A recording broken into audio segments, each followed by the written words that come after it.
शरारती बंदर और लकड़ी का खूंटा। बहुत समय पहले की बात है।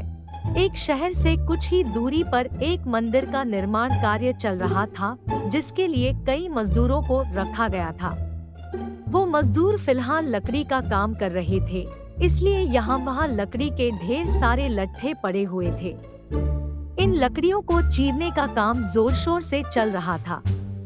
सभी मजदूर दिन भर काम करते, सुबह होते ही काम पर लग जाते, लेकिन उनको दोपहर का भोजन करने के लिए काफी दूर जाना पड़ता था, इसलिए दोपहर के समय काफी देर तक वहाँ कोई नहीं होता था।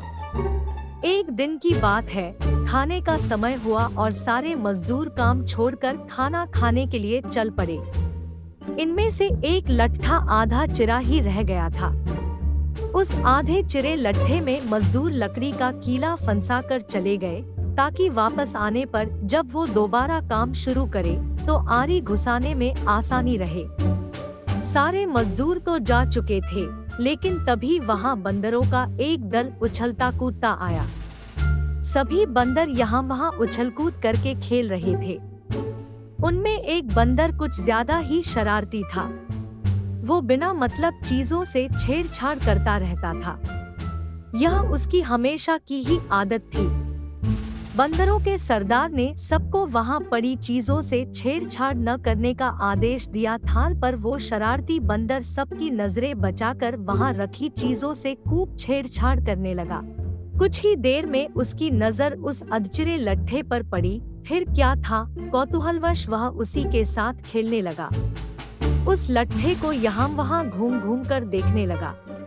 फिर उसने पास पड़ी आरी को देखा और उसे उठाकर लकड़ी पर रगड़ने लगा। थोड़ी देर बाद वह दोबारा लट्ठे के बीच फंसे कीले को देखने लगा। उसके शैतानी दिमाग में शरारती सूझी कि क्यों न इस कीले को लट्ठे के बीच में से निकाल दिया जाए। वो देखना चाहता था कि ऐसा किया तो क्या होगा। बस फिर क्या था, वो कीले को पकड़कर उसे बाहर निकालने के लिए जोर लगाने लगा। लट्ठे के बीच फंसाया गया कीला तो दो पाटों के बीच बहुत मजबूती से जकड़ा हुआ था, लेकिन शरारती बंदर ने हार नहीं मानी और बंदर खूब जोर लगाकर उसे हिलाने की कोशिश करने लगा। कीला जोर लगाने पर हिलने व खिसकने लगा तो बंदर अपनी शक्ति पर खुश हो गया।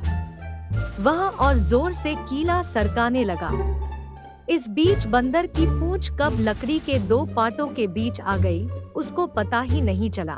उसने उत्साहित होकर एक जोरदार झटका मारा और जैसे ही कीला बाहर खींचा, लट्ठे के दो चिरे भाग क्लिप की तरह जुड़ गए और बीच में फंस गई बंदर की पूंछ। बंदर दर्द से करा उठा, वो बुरी तरह जख्मी हो गया था।